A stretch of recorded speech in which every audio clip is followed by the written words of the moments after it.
à tous. Merci à la librairie de l'éducation de Canopée de nous accueillir et d'avoir organisé ce qu'on appelle un instant Canopée. Donc un moment d'échange, de partage autour de sujets éducatifs qui nous tiennent à cœur et à l'occasion de la publication d'un ouvrage que vous avez là, Arras après l'attentat, manifeste pour une cité scolaire nouvelle. Et nous sommes très heureux d'accueillir l'auteur de cet ouvrage, Benoît Romeller. Donc vous êtes parmi nous. Merci beaucoup d'être présent. Vous êtes professeur de lettres dans les académies d'Amiens et de Lille. Vous avez été personnel de direction au sein de la cité scolaire Gambetta d'Arras et donc un témoin de cet attentat qui a marqué énormément la communauté éducative et l'ensemble du pays et sur lequel on reviendra. Et vous êtes principal dans le bassin minier. En parallèle, vous menez une thèse actuellement autour de ces sujets que vous êtes en train de terminer. Et vous allez donc témoigner autour de cet ouvrage, de votre regard sur ce qui a secoué la communauté éducative et dont nous fêtions malheureusement la commémoration au mois d'octobre cette année. À vos côtés, nous sommes très heureux d'accueillir Luc Pham. Vous êtes inspecteur général de l'éducation nationale, du sport et de la recherche. Je dis bien tous les éléments de cette institution. Et vous avez un parcours très riche au sein du système éducatif. Vous avez été conseiller principal d'éducation, vous avez été principal de collège, vous avez été plusieurs fois directeur académique des services de l'éducation nationale et plus récemment, et c'est aussi la richesse de votre présence avec nous et de votre regard, vous avez été conseiller technique auprès de la première ministre à Matignon, Elisabeth Borne, au moment de ces événements dramatiques. Et vous avez également été un peu avant conseiller valeurs de la République, notamment dans votre portefeuille, auprès du ministre Pape Ndiaye. J'ai dit des choses un peu dans le désordre, mais en tout cas, ce que nous vous proposons aujourd'hui, c'est d'écouter le témoignage de M. Romeller, de l'auteur de cet ouvrage que vous retrouverez sur les tables, avec le regard de Luc Pham, un regard que nous croiserons avec le mien, puisque je l'interrogerai à son tour pour qu'il réagisse et qu'il nous donne sa lecture de comment peut-on faire communauté après un drame dans le système éducatif au regard de l'expérience qui est la vôtre. Voilà, on a campé le décor et puis évidemment on aura un échange ensemble puisque nous avons la chance d'être dans un cadre assez cosy et donc nous pourrons largement échanger sur vos témoignages. Donc je passe le micro à Luc Pham et je le remercie pour sa présence avec nous aujourd'hui. Merci beaucoup. Merci de nous accueillir dans un lieu emblématique de la formation. Je vais me permettre d'appeler Monsieur Romeller par son prénom, Benoît. Vous avez été confronté à quelque chose de terrible dans votre établissement. D'abord, quel est le sens pour vous de l'écriture de ce livre? Qu'est-ce qui vous a poussé finalement après ce que vous aviez vécu? En quoi ça vous a été personnellement utile de le faire? Bonjour, merci de m'accueillir. Alors l'écriture du livre, en fait, est venue avec vraiment cette volonté d'apporter un soutien et un réconfort, d'abord auprès de la communauté éducative de la cité scolaire Gambetta Carnot d'Arras, mais aussi avec la volonté d'élargir le plus possible pour témoigner auprès de toutes les communautés éducatives des pistes de solutions que l'on pourrait trouver ou imaginer, et surtout ne pas tomber dans une sorte de pessimisme, là où tout serait catastrophe, où tout serait négatif après un tel événement, et donc de tracer, j'allais dire, des perspectives, ce que j'appelle des lendemains éducatifs plus heureux, donc des perspectives plus collectives, plus humaines, et donc c'est en ce sens-là que j'ai eu besoin aussi d'écrire, de mettre par écrit mes propres réflexions, à la lumière de cet événement dramatique. Dans l'ouvrage, je parle de catharsis parce que quand les événements se sont produits, cela faisait déjà 9 ans que j'étais proviseur principal adjoint de l'établissement. Et quand on reste aussi longtemps dans un établissement, on y exerce avec passion. Et si on reprend l'étymologie de la passion, il y a aussi de l'envie, du dynamisme, mais aussi une forme parfois de souffrance, puisqu'on se donne à fond. Et j'avais besoin d'évacuer aussi tous ces éléments un peu négatifs pour essayer d'en tirer le meilleur. Donc c'est en ce sens-là que l'écriture s'est mise en place. Et pour faire rapide, j'ai voulu aussi écrire l'ouvrage parce que je pensais qu'il fallait pouvoir imaginer un nouveau projet pour ce que j'appelle une nouvelle cité scolaire, en l'occurrence cette cité scolaire, mais aussi pour toutes les cités scolaires, toutes les cités éducatives du moins, et voir un peu comment on pouvait construire ensemble après un tel événement.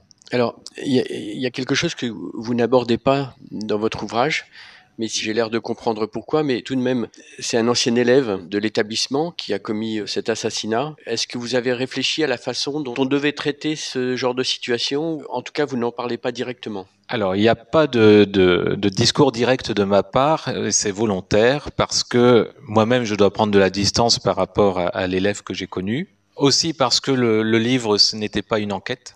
Si j'avais voulu faire une enquête et chercher des responsables ou des responsabilités, j'en faisais partie aussi, quelque part, puisque j'étais dans l'établissement. Et ce que je voulais, c'était essayer de comprendre comment on pense l'après. Je reste persuadé que tout ce qu'on a mis en place avec les éléments qu'on connaissait à l'époque, parce que c'est toujours plus facile quand on y réfléchit après coup, comment on peut faire pour que ces jeunes qui ont des contextes familiaux, sociaux complètement à l'opposé de nos valeurs et de ce que nous connaissons dans un cadre habituel, comment l'école peut les accompagner et faire en sorte qu'ils aillent vers nos valeurs, vers notre cadre de référence, autour de nos valeurs de liberté, d'égalité, de fraternité, nos valeurs de laïcité aussi. Donc voilà, donc c'était vraiment pas une enquête, c'était vraiment quelque chose qui voulait démontrer que tant que l'élève, en l'occurrence cet élève, était dans le cursus scolaire collège et lycée, il a tenu sur les bons rails, quelque part, il était encadré, et c'est après. Donc c'est là que je me questionne, c'est une fois qu'il a été libéré finalement de ce modèle-là, ce modèle républicain et éducatif, c'est après que les choses ont changé, avec d'autres éléments de contexte, bien sûr, notamment de la figure du père, qui a beaucoup joué. Mais voilà, donc pour moi, ce qui m'importe, c'est de me questionner surtout sur comment on continue à diffuser auprès de nos jeunes nos valeurs, leurs valeurs, pour leur garantir un cadre à la fois serein pour les apprentissages, mais surtout un cadre pour leur avenir professionnel et personnel. Et alors, pour parler de l'après immédiat, tout l'accompagnement de cet événement, comment vous l'avez vécu? Est-ce que ça a contribué à réunir les personnes? Et qu'est-ce qui vous paraît utile à ce moment-là de faire quand il y a un traumatisme aussi important qui touche un collectif, et en particulier un établissement scolaire? Alors sur Gambetta Carnot, la particularité, c'est que au moment des faits, je n'exerçais plus. J'étais à ce moment-là principal dans le bassin minier. Quand c'est arrivé, l'autre particularité, c'est que je n'étais pas dans la région. J'étais à ce moment-là en formation à Poitiers. Voilà, ce qui était difficile à gérer, c'était cette distance dans tous les sens du terme, à la fois professionnelle, mais aussi physique, quelque part, géographique. Mon idée, c'était de me dire comment je vais pouvoir aider et réconforter des personnels avec qui j'ai travaillé pendant aussi longtemps et avec qui, forcément, au bout de 9 années, vous liez des affinités très fortes. Et voilà, mon obsession, c'était celle-là, c'était de me dire comment je fais pour les aider. Bien sûr, c'est pas à ce moment-là que j'ai décidé d'écrire un ouvrage, c'est bien après, mais donc à ce moment-là, la force du réseau, des messages, des textos, etc. Ça m'a permis de me sentir proche d'eux et de pouvoir les réconforter également. Alors, comment faire quand on est dans ce type de scénario? Forcément, au bout d'un moment, les tensions s'effacent et puis l'humain prend toute sa dimension, le collectif joue son rôle pleinement. À ce moment-là, je pense qu'il faut surtout pas chercher à trouver des réponses immédiates à ce qui s'est passé, et encore une fois, des fautifs ou des coupables. C'est un soutien, j'allais dire, collectif dans l'immédiateté, mais en se disant, même si c'est pas évident dans le moment de la crise, mais comment on va essayer d'en sortir? Parce que vous imaginez bien, dans le cas de la cité scolaire Gambetta Carnot, c'est 2000 élèves, c'est 4000 parents, c'est plus de 150 professeurs. Et donc je pense que là, pour une équipe de direction, c'est un défi parce que vous gérez votre propre émotion face à l'événement. Et ensuite, vous devez déjà penser à comment je vais construire, non pas le lendemain, mais les quelques heures qui suivent. Alors, dans le livre, je l'explique, il y a bien sûr dans un tel événement, il y a aussi toute la partie médiatique, il y a aussi toute la partie politique. Et c'est normal qu'à ce moment-là, il y ait une prise de conscience et qu'il y ait des interventions. Et ce qui a été, je pense, et c'est tout à l'honneur de la cité scolaire, ce qui a été important, c'est qu'il n'y a pas eu énormément, je dirais, mais il y en a eu presque pas, de témoignages à chaud sur l'événement. Chacun a réussi, en développant des stratégies diverses et variées, en étant accompagné par les services de l'État qui étaient présents, à se préserver de vouloir ou commenter ou être dans le sensationnel. Et c'était le danger face à un tel événement. Un an après, à la sortie du livre, mais aussi à l'occasion de la date anniversaire, lorsque des journalistes sont venus sur l'établissement pour questionner justement sur comment vous faites maintenant, aujourd'hui, l'une d'elles m'a contacté et me disait « Personne ne veut me répondre ». Et donc elle s'indignait quelque part parce qu'on lui apportait pas de réponse. Et moi, je lui ai simplement dit que j'imaginais que c'était difficile à gérer pour les différents personnels et que on avait aussi une autre dynamique qui était en place et que peut-être les enseignants ne voulaient pas perturber, en amenant un témoignage un peu indirect, cette mise en place de la reconstruction finalement. Voilà, 1 an après, la médiatisation, elle est toujours là. Elle est toujours sous-jacente. Et je pense que c'est cela contre laquelle il faut essayer de lutter parce que c'est ce qui va venir masquer ce qu'on veut construire. C'est-à-dire, voilà, autour des valeurs fortes, autour d'un nouveau projet d'établissement. L'établissement, en l'occurrence, était en plus en évaluation, bon, qui a été interrompu par les événements. Et je pense que justement, là, c'est une occasion pour fédérer un établissement, je l'ai pas redit tout à l'heure, mais qui est né d'une fusion. Une cité scolaire qui est née d'une fusion depuis 2012, l'année où je suis arrivé. Ça peut paraître beaucoup et en même temps, c'est peu pour une grosse cité scolaire. Et donc là, il y a une occasion quelque part de venir retravailler sur ce qui peut fédérer et faire communauté donc autour de l'établissement Gambetta et Carnot. Je propose que, du coup, on passe à la phase suivante, finalement.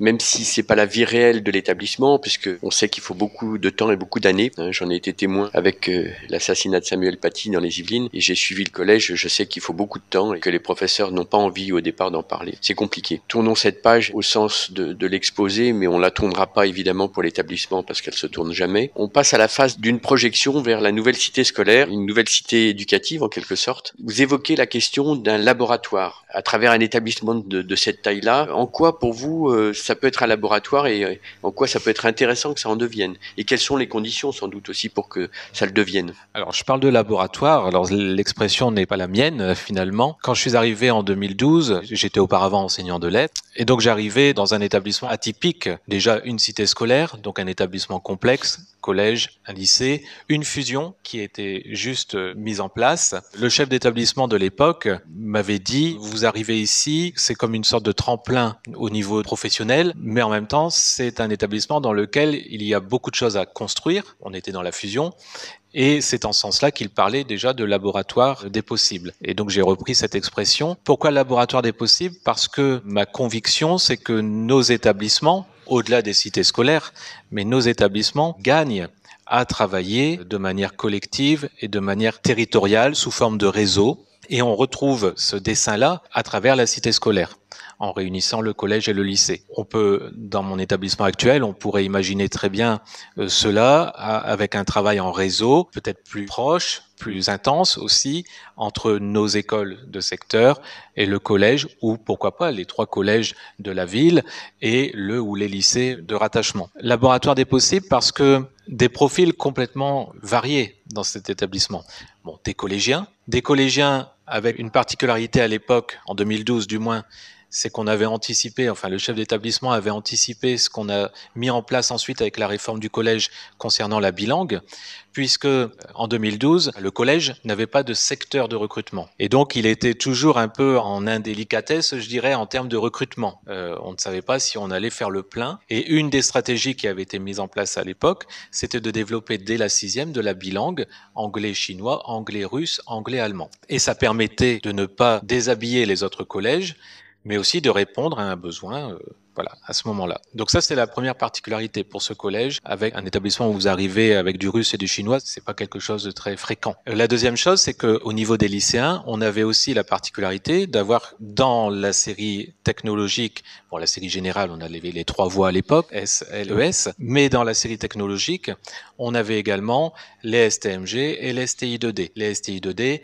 avec la chance d'avoir les 4 spécialités qui existaient. Dans le même temps, vous aviez aussi, sur le même site, donc sur le site Carnot, sur lequel j'étais adjoint dans un deuxième temps, vous aviez également les séries techno et les classes préparatoires aux grandes écoles, littéraires et économiques. Et vous aviez également les BTS, 4 BTS, enfin tertiaires et industriels. Et tout cela faisait un ensemble assez divers, mais il y avait une sorte de potentiel pour mettre en relation les collégiens avec des profils de lycéens et montrer des parcours qu'ils n'auraient peut-être pas vus dans un autre contexte scolaire. Et l'élément qui est venu un peu, enfin qui pour moi reste pivot pour mettre en scène un peu tout ça, c'est l'internat.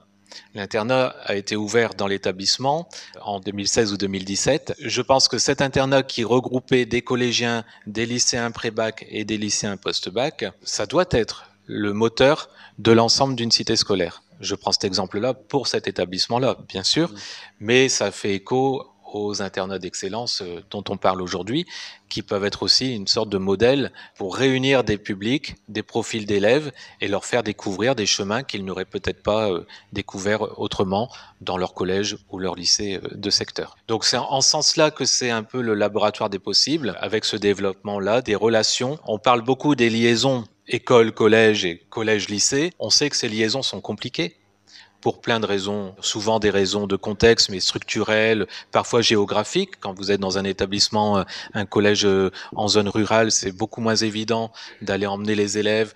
Il y a du transport, etc. C'est pas la même chose quand on est dans un centre-ville plus animé et où le territoire est bien développé. C'est complètement différent. On a ces pistes-là à travers cette cité scolaire. Et ça rejoint un peu, enfin moi ça me fait écho à ce qu'on appelle aujourd'hui les cités éducatives, qui sont propres à un public cible, qui est quand même un public quartier prioritaire de la ville et quartier REP et REP+, mais qu'on pourrait imaginer au-delà de ces publics cibles. Et en ce sens-là, les cités éducatives deviendraient des sortes de cités scolaires où on permettrait le lien plus facile entre à la fois les liaisons collège, lycée et école, collège, mais aussi les liaisons avec tous les partenaires de la ville, les partenaires associatifs, et de mettre tout le monde pour fédérer et mutualiser à la fois les efforts, les moyens, et arriver à des parcours mieux construits. Avec l'idée sans doute d'une cohérence éducative et d'une continuité sur le territoire qui paraît précieuse. Vous avez un chapitre qui s'intitule « De l'audace, encore de l'audace, toujours de l'audace ». Est-ce que c'est parce que l'éducation nationale en manque? Pourquoi cet intitulé? Alors là, c'est plus du vécu, un ressenti peut-être aussi.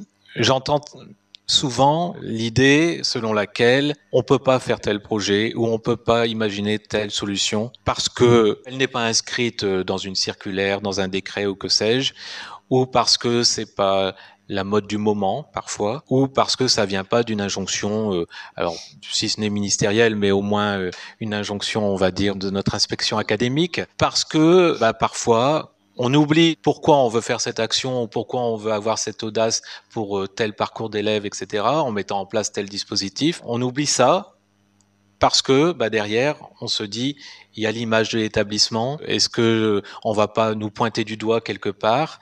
Alors le on, vous pouvez mettre beaucoup de choses derrière le on. Est-ce que moi, alors là, en tant que chef d'établissement, est-ce que je ne prends pas un risque?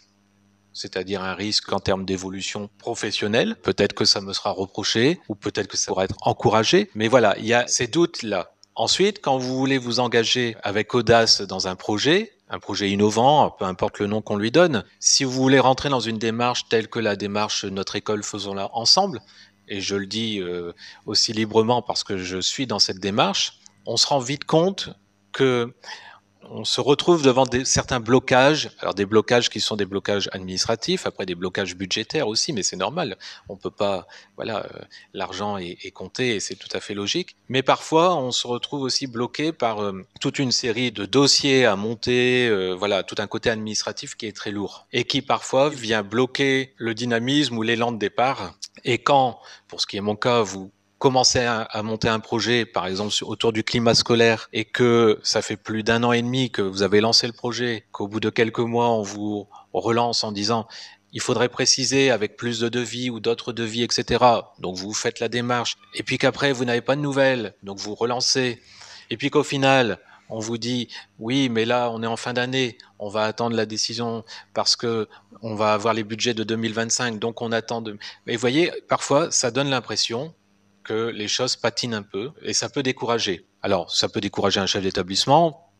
C'est pas souvent lui qui est découragé, mais c'est plutôt toutes les parties prenantes avec lesquelles il travaille, et notamment des enseignants qui sont investis, mais qui perdent ce souffle-là avec ces méandres en termes d'administration, de logistique, de mise en place, de dossiers, etc. Alors donc de l'audace, parce que je pense qu'il faut oser, et puis il faut oser aussi en se disant on peut se tromper. Ça, c'est une chose qui est plutôt rare, pas que dans l'éducation nationale, mais je pense qu'il faut savoir aussi tenter des choses et reconnaître quand ça n'a pas marché. Et quand ça a marché, c'est plus facile. Mais quand ça n'a pas marché, le reconnaître et dire là, je me suis trompé, je peux rectifier. On peut en reparler, voilà. Que ce soit avec les personnels autour d'un projet, mais que ce soit aussi nos responsables, notre hiérarchie. On peut aussi lancer des défis et puis reconnaître quand on se rend compte qu'en effet, c'est peut-être pas la bonne direction, ou peut-être que c'est pas dans le bon tempo. En ce sens-là, il faut qu'il y ait de l'audace, et plus d'audace. À travers les délais que vous évoquez, là, on peut peut-être penser à plusieurs sources de difficultés. Est-ce que c'est parce que la décision est trop concentrée? Donc, ça serait peut-être l'idée d'une déconcentration qui faciliterait des décisions plus rapides. Est-ce que c'est parce que c'est un encadrement trop bureaucratique?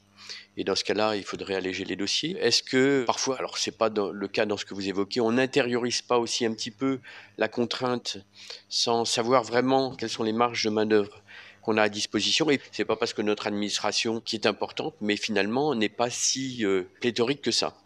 C'est-à-dire que pour étudier des dossiers, il faut du monde derrière. Qu'est-ce qui vous paraît être la source des plus grosses difficultés? Est-ce que c'est la concentration de la décision, la bureaucratie?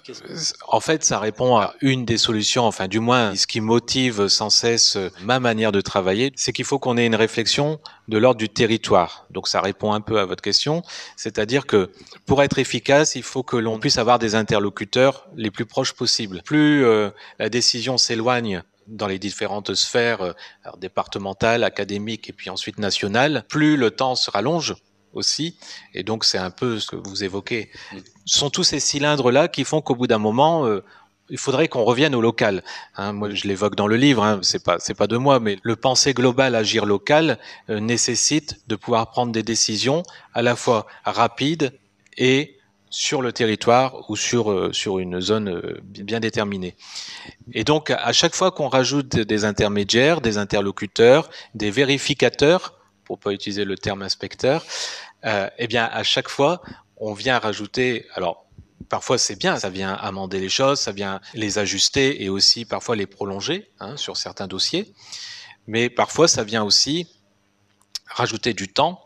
Et quand on fait un dossier, enfin là en l'occurrence sur le climat scolaire par exemple, c'est parce qu'il y a une urgence. Souvent c'est parce que ça vient à partir d'une situation, d'un fait précis, et du coup ça perd du sens au final quand la solution elle se retrouve une année et demie ou voire deux, voilà. Et c'est là que c'est compliqué.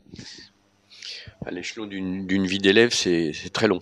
Et alors le chapitre suivant porte sur l'humain au cœur de la cité.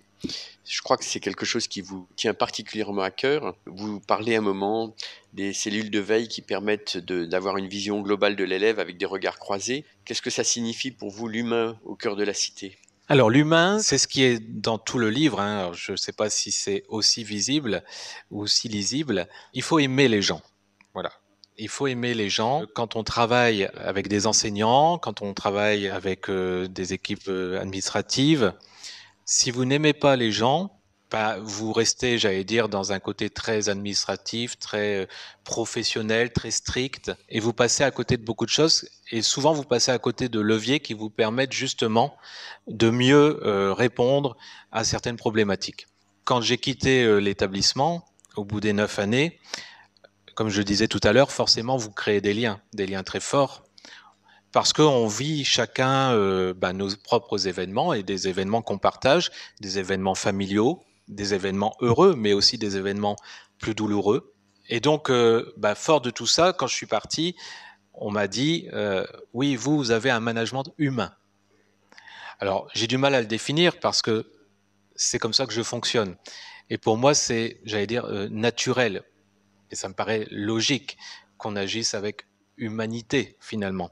Quand, durant ces années à la cité scolaire, j'ai suivi un master professionnel, le MADOS, on a dû écrire un mémoire, et mon mémoire, c'était sur justement comment reconnaître les talents chez les enseignants. Déjà, il y avait un petit côté, je m'interroge sur le rôle des inspecteurs, en l'occurrence les IAIPR, mais aussi des chefs d'établissement. Quand j'ai écrit ce mémoire, le jury m'avait fait cette réflexion, m'avait dit, finalement, vous êtes un véritable DRH. Alors ça m'avait un peu surpris parce que déjà c'est pas quelque chose qu'on utilise nous dans nos établissements du moins. Le DRH on l'entend toujours de l'entreprise et donc j'avais dit vous pouvez m'éclairer, pourquoi vous me dites ça? Et en fait le jury avait eu cette formule très belle, vous êtes un directeur des richesses humaines. Et là j'ai retrouvé un peu ma casquette et c'est pour ça quand je dis qu'il faut plus d'humain, c'est le chef d'établissement ou peu importe, le décideur, s'il arrive à détecter chez l'autre ce talent, ce qui fait sa richesse, ce qu'il peut apporter, sa plus-value, après on utilise tous les termes que l'on veut, soit des termes économiques ou pas, tout ce qu'il peut délivrer pour faire en sorte que l'organisation scolaire fonctionne mieux et qu'elle réponde à ses objectifs. Et donc, on a ce rôle-là, enfin, c'est comme ça que je définis en tant que chef d'établissement, de détecter, avec l'aide bien sûr et l'accompagnement des équipes d'inspection qui ont aussi leurs outils et qui ont aussi leur manière d'appréhender un enseignant en l'occurrence, on a ce rôle-là à jouer et c'est en ce sens-là que moi je voudrais qu'il soit davantage, voilà, ce qui prend beaucoup de temps pour un chef d'établissement. Alors, il y a détecter, puis comment, en termes de pilotage d'un établissement scolaire, vous réussissez à humaniser finalement la prise de décision. Est-ce qu'il y a des méthodes pour refaire surgir de l'humain au cœur d'un établissement? Là, il est particulièrement gros, mais j'imagine qu'il y a des unités plus petites que la totalité pour réussir à faire avancer les choses. Mais comment vous vous y prenez pour que cette dimension humaine, elle soit partie prenante de la méthode de management de l'établissement? Alors, la méthode, je n'invente pas grand-chose. Dans les établissements, mais comme dans toute organisation, on a des instances. Dans la manière de faire vivre les instances, vous allez réussir à impulser avec l'humain, pour l'humain et de l'humain, quelque part. Si les instances sont simplement des moments officiels durant lesquels, en réunion, on écoute, on prend note, on fait un compte-rendu et ça reste dans un dossier ou sur votre ordinateur, vous avez coché la case. On aime beaucoup cocher les cases pour être bien dans les clous, comme on dit. Par contre, si vous faites des instances, des moments où vous êtes le pilote et au final le décideur, mais vous laissez les autres, non pas leur donner l'impression d'être des décideurs ou des pilotes, mais vous leur laissez des temps et des moyens pour s'exprimer, pour entendre aussi leurs réticences ou leurs critiques. Si vous êtes capable de faire ça, là vous impulsez quelque chose de nouveau dans une manière de faire vivre. Et les élèves le réclament souvent quand on fait vivre des CVC, des CVL de manière démocratique. Mais surtout quand vous les avez à la fois entendus et que vous essayez d'appliquer certaines choses. On veut des preuves quelque part. On a besoin de voir si, je parle d'un exemple récent, mais si lors d'un CVC, les élèves veulent absolument qu'il y ait un animal dans l'établissement parce qu'ils ont besoin d'avoir cette... Voilà, alors vous allez trouver des solutions. Vous allez dire quel animal, etc. Eux étaient partis sur une tortue. C'était pas la meilleure idée. On s'est orienté vers autre chose, mais on y travaille ensemble. Ça fait développer chez eux aussi l'oralité, puisqu'ils sont venus présenter avec un document, un support numérique, etc. Pourquoi on voulait un animal. Là, vous leur montrez que non seulement vous ne prenez pas la décision tout seul dans votre bureau, mais qu'en plus, vous allez les associer et faire évoluer le plus habilement possible et puis le plus efficacement possible la solution finale. Donc je vous dirai pas quelle est la solution parce qu'elle n'est pas encore tranchée, hein, mais on part. Non, ce sera pas une tortue et on partirait plus sur des poules. Mais ça c'est autre chose. C'est encore en discussion. Pourtant c'est calme une tortue, c'est dans un collège. Et puis alors il y a un levier dans le management, donc tout ce qui relève du fonctionnement des instances, vous le soulignez, de la contribution des personnels. Qu'est-ce qui peut faire du commun? Est-ce que vous réfléchissez à la formation des enseignants? Est-ce que ça peut dans un établissement scolaire contribuer à mettre de l'humain? C'est un des outils. Et un outil important pour le chef d'établissement qui est important à utiliser en termes de ressources, en plus de ressources pour le coup ici orientées autour de la question numérique. Depuis la crise sanitaire, on a vu combien le numérique était une piste non pas seulement à creuser mais aussi à mettre en œuvre. On a vu tous les tâtonnements possibles au moment de la crise sanitaire. Donc la première chose quand on arrive dans un établissement, on cherche à identifier les besoins et ensuite à trouver ce qu'on appelle un plan de formation pour essayer d'accompagner le mieux possible les équipes.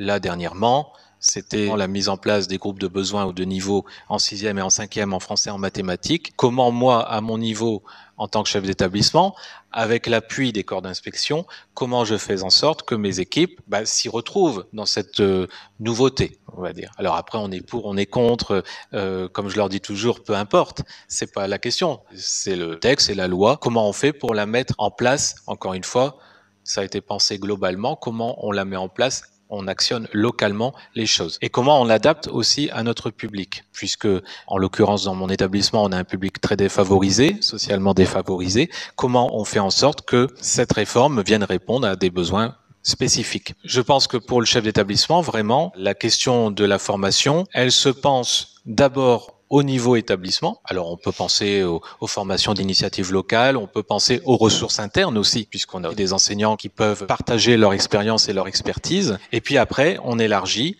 on a au niveau académique nos écoles académiques de la formation continue qui peuvent venir aussi en appui et avoir vraiment une impulsion de la part du chef d'établissement. Et quand les personnels assistent à des formations, vous avez un listing avec les différentes formations suivies, etc. C'est à la charge justement du chef d'établissement, non pas de contrôler si l'enseignant a suivi ou pas la formation, mais de voir un peu ensuite comment la formation a pu être utile. Et donc, s'il n'y a pas un dialogue ensuite avec l'enseignant, s'il suit la formation et continue sa vie, mais si vous venez pas voir un peu comment ça se traduit au cœur de sa classe, au cœur de votre établissement, ça n'apportera pas énormément. Et moi, ce qui m'intéresse beaucoup, c'est que quand on suit une formation, ou quand on se forme tout simplement, on vienne aussi essaimer autour de soi auprès des équipes. Lorsque tout à l'heure je parlais du master que j'ai débuté quand j'étais sur le site Carnot, je savais que j'allais avoir besoin aussi des enseignants à ce moment-là parce que j'allais devoir les questionner sur telle ou telle chose. Et dans le discours de pré-rentrée, c'était très clair. C'était on a besoin et vous avez besoin et j'ai besoin, nous avons tous besoin de se former sans cesse, de manière continue, parfois de se déformer, parce que parfois on a aussi des idées un peu préconçues ou un peu usées, parce que notre société évolue rapidement, parce que nos jeunes évoluent rapidement, et aussi dans des contextes vifs, à travers les réseaux très dynamiques. Et du coup, on a aussi besoin parfois de se reformer. Donc se former, se déformer, se reformer. Et je pense que ça doit être une obsession à la fois en tant que pilote et en tant que chef d'établissement, mais ça doit être une obsession pour chacun à son niveau. Que ce soit votre secrétaire de direction, que ce soit votre collègue adjoint, que ce soit votre professeur de lettres ou d'anglais. Madame Missire, je vais vous laisser la parole quand même, parce que sur ce sujet... Non, mais c'est pas tellement sur ce sujet en particulier que je voulais réagir, mais peut-être du coup vous faire réagir aussi en miroir, cher Luc, ce ne sera un secret pour personne si je passe au tutoiement, ça sera peut-être plus naturel. Au regard de tout ce qu'a dit Benoît, ce témoignage très riche, à la fois de cadre dans un système éducatif qui a vécu énormément de réformes, de bouleversements à différentes échelles, ce regard sur les projets à mettre en œuvre, les réformes à appliquer, la formation, comme vous venez de le dire, ou des drames qui touchent vos collègues avec lesquels vous avez travaillé pendant 9 ans, si j'ai bien compris. Quel regard portes-tu, toi, avec ton expertise? Tu as exercé des responsabilités très différentes au sein du système éducatif sur à la fois le besoin de résilience de nos collectifs scolaires qui sont confrontés à énormément d'incertitudes, énormément de changements, à des élèves qu'on accompagne et qui à un moment passent à des actes dramatiques. Tu l'as connu aussi dans les Yvelines, tu as rappelé l'assassinat de Samuel Paty. Voilà. Comment finalement outiller les communautés éducatives élargies pour faire face à ce que nous vivons actuellement et ce que pointe bien le témoignage de Benoît dans sa diversité, dans tout ce qu'il a vécu et dans son témoignage de praticien aujourd'hui. Il y a plusieurs dimensions pour accompagner d'abord la question des drames auxquels on peut être confronté, et là c'est vraiment ce qu'il y a de plus terrible. Avant de parler de prévention, c'est d'abord le temps qu'il faut, le temps de la résilience qui est très long. En ce qui concerne le cas du collège de Samuel Paty, les professeurs n'ont pu commencer à en parler qu'au bout de 2 ans. Entre eux, ils en parlaient beaucoup, mais il y a quelque chose qui est assez terrible qui s'est produit, c'est que les enfants donnent le sentiment très vite que la vie reprend le dessus. Ce qui ne veut pas dire qu'ils ne se souviennent pas. Et du coup, dans un premier temps, il y a une espèce de hiatus entre les professeurs et les élèves qui est extrêmement violent pour les enseignants. Et j'ai souvenir d'une professeure qui, à la fin de l'année, la fin de l'année suivante, voyant ses élèves partir de 3e vers le lycée, leur a quand même posé des questions. Et là, elle s'est rendue compte qu'ils avaient totalement en tête ce qui s'était passé. Et que c'était surtout pas quelque chose d'oublié. Mais dans la vraie vie et dans le quotidien, 3 jours après l'assassinat, il y a des enfants qui rient dans la cour. Et ça fait violence aux enseignants. Et donc il faut accompagner tout le monde, de toute façon. Il faut des temps de parole, des temps d'échange. Donc c'est pour ça qu'on met en place des cellules d'écoute. Et en la circonstance, ce sont des cellules d'écoute qui vont se prolonger pendant plus d'1 an. Parce que y a ce qui relève de l'apaisement immédiat, qui peut laisser penser que les choses sont réglées. Elles le sont après beaucoup de temps. Et il faut pratiquement...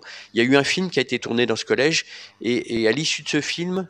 Enfin, je pense que les professeurs ont pu mettre à distance, en s'entendant eux-mêmes, puisque le film avait été tourné dans toute l'année qui a suivi, en s'entendant eux-mêmes et en voyant la réaction des élèves.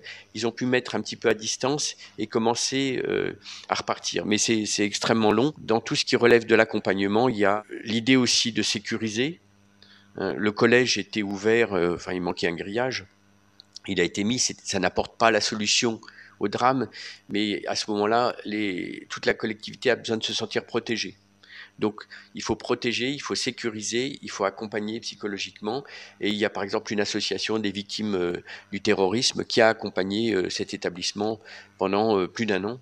Elle en a accompagné d'autres et je me demande si elle n'est pas intervenue aussi au lycée d'Arras. Notre travail, il se situe pas essentiellement, et tant mieux, dans l'accompagnement des violences, mais dans la façon dont on peut les prévenir.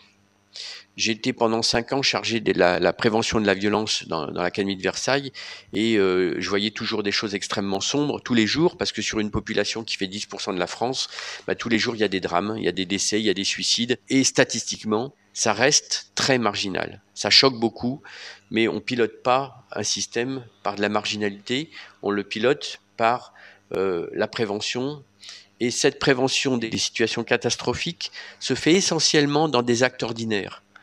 C'est pas dans la réponse au drame, il faut en apporter, mais qu'on prévient de toutes ces choses. Et par exemple, sans parler des drames extrêmes où là on s'appuie, y compris sur des services interministériels, mais quand un établissement, il y a un incendie, même partiel, quand il y a un décès, quand il y a une décision rapide du chef d'établissement, il faut réussir à avoir construit progressivement une autorité dans laquelle les personnels aient confiance pour qu'au moment venu, ils puissent prendre au nom finalement de toute la communauté une décision en tant qu'ils la représentent et pas essentiellement en son nom propre. C'est-à-dire qu'il a sa compétence, il a son expertise, il a ses relations, mais ce qui va fonder son autorité, c'est d'abord son management quotidien. S'il est capable d'écouter, s'il est capable de comprendre, s'il est capable d'admettre ses propres erreurs. L'erreur, c'est un moteur puissant d'apprentissage.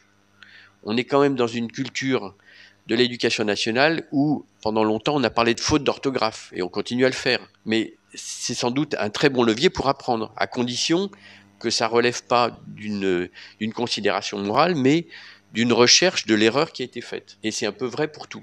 Et donc, un chef d'établissement, il doit être dans la même posture et reconnaître sa propre erreur, c'est aussi permettre à un professeur de reconnaître qu'il peut s'être trompé et évidemment, ça peut permettre à tous les élèves de se dire qu'ils ont le droit à l'erreur. Donc, la construction de la résolution des difficultés, elle va se faire autour de l'autorité du chef d'établissement, elle va se faire autour des procédures. Et donc, on va devoir construire tout ce qui est relatif à la gestion de crise. Mais la gestion de crise, ça peut être un élève qui insulte son professeur. Comment on fait pour le gérer, pour le faire sortir? Est-ce qu'il y a une procédure pour l'accompagner? Ça veut dire qu'il faut construire ça dans l'établissement, l'objectiver, avoir un document de gestion de crise, le partager avec les personnels, etc. Et il faut partir de la crise ordinaire, c'est-à-dire l'élève qui doit sortir parce soit il n'a pas fait son travail, bon, on évite de l'exclure, mais soit il y a eu un incident en classe. S'il y a une alarme, comment on fait? Par quel escalier? S'il y a un escalier qui est bloqué, comment on fait? Voilà. Donc c'est à la fois la gestion des petits faits ordinaires, comment on gère un élève en retard. Ça a l'air anodin, mais c'est un empoisonnement pour les professeurs. Moi, ça m'amuse parce que j'ai souvenir dans le collège que je dirigeais où il y avait 2 professeurs. Il y en a un qui disait: vous êtes déjà monté dans un TGV? Il disait ça aux élèves. Une fois qu'il a démarré, non, la porte est fermée, donc la porte est fermée. Et puis il y a un autre professeur qui dit: moi, ces élèves-là, ils ont tellement besoin de cours que je préfère qu'ils arrivent en retard, mais qu'ils ne le manquent pas. Parce que sinon, ils ont des stratégies pour arriver en retard et manquer le cours. Ils avaient tous les 2 raison, individuellement, mais collectivement, ils avaient tort. Et il faut apporter une réponse collégiale. Et donc ça, c'est le travail du chef d'établissement. C'est comment on fait pour avoir une réponse collective qui consolide le collectif, qui rassure les professeurs, que ce soit le prof expérimenté et les élèves qui courent à ventre à terre pour arriver en retard, mais le nouveau professeur, il peut dire au nom du collectif, c'est la règle de l'établissement. Donc c'est comme ça qu'on agira. Donc ça se construit dans des actes ordinaires, dans la gestion d'incidents, du repérage, et il faut à la fois finalement réfléchir collégialement aux solutions qu'on apporte, et en même temps faire savoir. Ça amène un sentiment de sécurité. C'est la base, le sentiment de sécurité, c'est ce qui permet de se dire on va pouvoir enseigner sereinement. Et le jour où il y a quelque chose, on sait qu'on a des procédures qui nous protègent, on sait qu'on a des systèmes d'alerte, on sait qu'on a des systèmes d'alarme, on sait comment faire un rapport, comment ça va être traité, dans quelle durée. Tout ça, c'est rassurant parce que le professeur, l'assistant d'éducation, l'infirmière et même un élève sait qu'il ne sera pas tout seul face à un danger, face à une difficulté. Il y a des procédures, il est accompagné. Et s'il y a un professeur qui est maltraité, par exemple, moi j'ai vu un collège, c'était très intéressant. C'est pas parce qu'on a vécu, on n'a pas besoin d'attendre un meurtre pour accompagner un professeur. J'ai souvenir de quelque chose de très fort, c'est un professeur qui vient voir son chef d'établissement, qui a une classe de terminale, et qui dit voilà, les élèves, ils ont été insupportables. Le proviseur lui dit mais alors qu'est-ce qui s'est passé? Ils étaient autour de moi, ils chantaient, mais est-ce qu'ils vous ont insulté? Non, non, ils m'ont pas insulté. Ils vous ont bousculé? Non, non, ils m'ont pas bousculé. Alors c'est pas grave. Et ce professeur-là va se mettre en arrêt. On va découvrir plusieurs semaines après sur YouTube comment ça s'était passé parce que les élèves ont filmé et ils tournent autour du professeur. Et je pense qu'à un moment, elle est complètement déboussolée, complètement perdue et se sent en danger. Et elle n'arrive pas à restituer ce qu'elle a vécu. Eh bien, dans le collège dont je parle, on sait, parce qu'on y réfléchit, que les conséquences d'un vécu de cette nature peuvent ressurgir plus tard. Et dans ce collège-là, eh bien, il y a un professeur qui est désigné, tout le monde le sait, un professeur de l'entourage qui va être désigné pour demander des nouvelles. Ça fait partie des procédures. Parce que ce professeur-là, il peut se renfermer, il peut se sentir isolé, et le fait qu'il y ait quelqu'un qui l'interroge, on va s'assurer qu'il va bien. Et ça, le chef d'établissement tout seul, s'il a 300 profs, il ne va pas le faire. Et on entend bien l'importance des compétences psychosociales, de la prise en charge de l'émotion, le dialogue, la capacité d'échange et des compétences qu'il faut, on a dit, se déformer, se reformer, auxquelles il faut faire place dans un quotidien qui est déjà très chargé, un quotidien institutionnel aussi qui est lourd. Vous avez aussi beaucoup parlé de cela, Benoît, de sentiment du poids de l'administratif aussi. Voilà, comment organiser ça à l'échelle d'un établissement? Est-ce que c'est de la formation, des interventions? Est-ce que c'est faire plus de place aux émotions? Mais est-ce que c'est comme ça qu'il faut prendre les choses? Comment tu vois les choses? Alors, la difficulté, et puis alors là, pour le coup, les établissements l'ont connu, c'est la verticalité des réformes et la rapidité à laquelle elles se succèdent. Le premier acte professionnel du chef d'établissement pour transformer l'ordre en réalité effective, c'est de recontextualiser la commande politique qui est souvent d'abord faite pour communiquer et la recontextualiser avec la vie de l'établissement et tout ce qui existe déjà. Il n'y aurait rien de pire que de dire parce qu'on a une réforme qui arrive, il faut abandonner tout le reste. Et c'est ce qu'il y a de compliqué. C'est que de prime abord, ça laisse penser que tout ce qui s'est passé avant n'avait pas de valeur. Or, c'est pas comme ça qu'il faut le faire. D'ailleurs, celui qui agirait le moins bien agirait brutalement en disant on change tout, on abandonne tout et on reprend ça comme ça. Et en général, ça conduit à des catastrophes. Et c'est presque le premier qui risque d'avoir des ennuis, y compris avec son autorité, parce que il n'a pas su mettre les choses en œuvre. Donc, le rôle d'un personnel d'encadrement à ce moment-là, c'est de recontextualiser la demande, de faire qu'elle soit appropriée par les enseignants, comprise, discutée, contextualisée, parce que il n'y a pas un établissement identique sur le territoire, et en le raccrochant à l'existant, lui redonner du sens. J'ai souvenir d'avoir posé la question, moi, à un recteur avec qui j'avais travaillé, et je lui disais, pour moi, je vous remercie parce que vous avez donné du sens à des choses qui n'en avaient pas pour moi. Et il m'a dit, c'est souvent le rôle aujourd'hui de l'encadrement. Le politique annonce des choses, et ça va être à vous de remettre du sens aux réformes qui sont annoncées pour qu'elles progressivement, elles deviennent intelligentes. Là, par exemple, vous avez évoqué la question des groupes de besoins, et je suis dans une mission que je ne vais pas dévoiler dans ses résultats, mais sur l'évaluation de cette politique publique des groupes de besoins. On voit qu'il y a autant de réponses que de collèges, et on l'a autorisé. Il n'y a pas de modèle unique, il n'y a pas une seule façon de faire, et donc finalement on s'aperçoit que ce qui va d'abord être riche, c'est de discuter de ce qu'on appelle le besoin d'un élève, la temporalité dans laquelle il va pouvoir être en groupe ou être en classe. Et il n'y a pas un collège qui apporte la même réponse. Et ce qui va être intéressant, puisqu'on va la suivre, c'est de revenir pour voir les enseignants, pour voir comment ils l'ont pensé. Donc voilà, ce rôle d'appropriation, il faut accepter de prendre du temps, en dépit des commandes publiques. Parce qu'il y a, dans l'éducation, le temps long, c'est la seule façon de résoudre et de rendre intelligentes les réformes. Il faut l'assumer, et c'est pas l'État profond qui agit pour freiner, c'est parce qu'il faut une appropriation, et une réforme, elle se met bien en place au bout de 5-6 ans. Et d'ailleurs, souvent, on l'a vu, les enseignants qui avaient parfois protesté contre des réformes, ensuite les ont contextualisés, se les sont appropriés, y ont trouvé du sens. Et au moment où ça change, ils regrettent que ça change, parce que justement, c'est devenu intelligent. Effectivement, il y a tout ce qui relève de l'affect. Il faut entendre les gens, il faut entendre les critiques, il faut entendre les remarques, il faut les comprendre. Quand un professeur voit un nouveau programme et qui sait qu'il va travailler toutes ses vacances, il faut comprendre que ça va pas être facile. Donc cette expression-là, elle est utile, mais ensuite, on peut pas se contenter de dire bah, mon pauvre, c'est douloureux. C'est comment dans des processus d'échange collectif, parce que le professeur, quand il est tout seul face à la réforme, c'est lourd. Quand c'est une équipe de professeurs, il y a déjà de l'entraide, il y a de la coopération. On va faire circuler de la documentation, on va trouver des réponses collectives. Donc ça va rassurer, ça va permettre d'amender, de contextualiser et de faire en sorte qu'on va pouvoir collégialement la mettre en place. Et ça, je pense que c'est le rôle du cadre, de mettre en place ça. Et ça va être évidemment d'accompagner ces collectifs à des moments peut-être où je suis un peu bloqué par de la formation. On va demander à des inspecteurs, ça peut être le cas, on va demander une formation canopée, on va demander une formation d'initiative locale pour essayer de débloquer les interrogations qu'on a, ou en tout cas pour s'autoriser parfois à trouver des réponses qu'on n'osait pas mettre en place.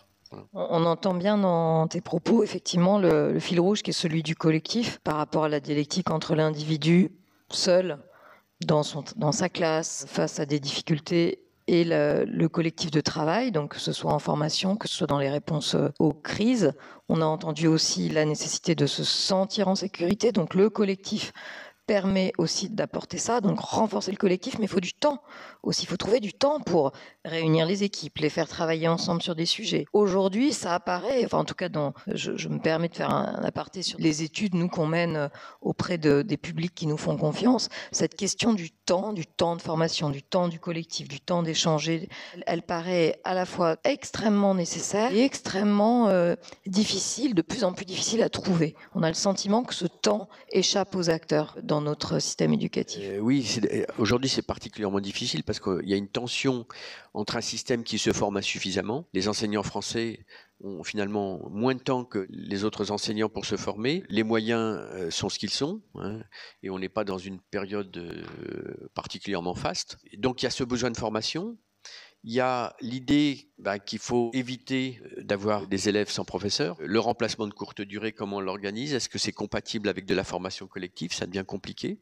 Il y a cette tension qui se crée. Des moyens qui ne sont pas toujours à hauteur de ce qu'on pourrait espérer idéalement, mais il n'y a pas d'idéal au fond. Ce besoin de formation, le remplacement de courte durée, la question du temps des professeurs. L'ORS d'un professeur, c'est pas, comme un ancien président l'a dit, ce qu'il a défini comme le temps passé devant les élèves, parce qu'évidemment, un professeur, ça prépare ses cours, ça organise ses progressions, ça corrige des copies, et ça rencontre les parents. Et aujourd'hui, il y a énormément de professeurs qui ont des missions connexes dans un établissement, il y a des référents dans beaucoup de domaines, il y a des professeurs principaux, donc le temps du professeur s'arrête pas là. Donc comment ensuite dégager encore du temps collectif? Ça fait partie des difficultés. On pourrait peut-être résoudre ça dans une définition qui intègre des formations obligatoires comme c'est le cas dans le premier degré. Il y a sans doute des contreparties, puisque la rémunération aussi elle s'est améliorée, mais c'est quand même pas la plus généreuse de tous les pays de l'OCDE non plus. Donc voilà, comment résoudre l'ensemble de ces tensions. En tout cas,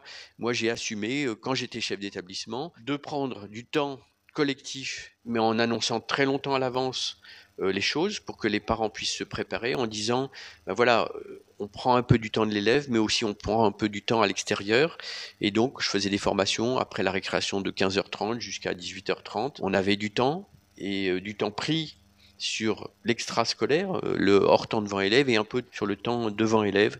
Mais dans ces temps de formation, il nous arrivait aussi souvent de solliciter les parents d'élèves, parce qu'ils ont leur mot à dire et c'est très intéressant de les associer à la compréhension du fonctionnement de l'établissement. Un sujet de collectif, j'ai envie de faire le lien avec le titre de votre ouvrage, Benoît. On se projette sur une cité scolaire nouvelle, avec des formes de collectifs régénérés, dynamisés, capables d'affronter les difficultés, les défis sociétaux qui se posent aux classes. Donc on a envie de vous demander à l'un et à l'autre, ça serait quoi cette cité scolaire nouvelle, sinon idéale, selon vous? La cité scolaire idéale, elle n'existe pas, mais elle se construit avec les acteurs en place, avec les partenaires en place, avec les collectivités en place. Ce qui la rend idéale, c'est qu'elle bouge dans le sens d'un rapprochement, d'une cohérence, d'une cohésion. Moi, je le dis, dans un établissement, ce que j'ai essayé de faire, c'est renforcer le sentiment de sécurité, renforcer le sentiment de reconnaissance, chacun a de l'importance, renforcer le sentiment de justice, est-ce qu'on est équitable vis-à-vis de tous, et renforcer le sentiment d'appartenance. Comment on construit ce collectif? Et il n'y a pas d'idéal, parce qu'il y aura toujours des réformes, c'est une bonne chose qu'il y en ait d'ailleurs, c'est pas le sujet, c'est la façon dont on les amène. L'idéal, c'est plutôt dans une vision un peu systémique, un organisme, voilà, qui vit, qui se développe, qui se forme, et qui progresse. C'est un peu ça l'idéal, c'est pas atteindre une photo figée qui serait parfaite, parce que de toute façon elle serait vite obsolète. Donc c'est pas ça, c'est le mouvement, mais avec cette double prise en considération, un peu de l'injonction qui tombe du ciel, et de la vraie vie et des besoins des élèves, des parents et des professeurs. Alors, c'est tout à fait juste, le mouvement, et je pense que c'est le terme qu'on pourrait retrouver, le mouvement sur un territoire, sur travailler ensemble. Ça veut dire aussi, moi le terme qui me vient à l'esprit, c'est flexibilité, dans le sens, ma difficulté, je pense à ce que tu dis quand on fait une formation à 15h30 jusqu'à 18h30 pour couper la poire en deux quelque part, et ne pas déborder sur le temps personnel voilà, des enseignants hors emploi du temps, ni déborder trop sur le temps des apprentissages. C'est justement cette flexibilité aussi dans ce qu'on appelle les emplois du temps. Si on arrivait à avoir nos personnels dans l'établissement de manière régulière et complète, continue, ça veut dire revoir, travailler sur les ORS dont tu parlais, enfin voilà, des choses comme ça, et des choses, l'architecture scolaire, mais ça veut dire travailler aussi, parce qu'on parle aussi de la forme scolaire. On travaille par exemple sur des classes qui sont de plus en plus flexibles, d'un point de vue mobilier, là, pour le coup, dans les apprentissages.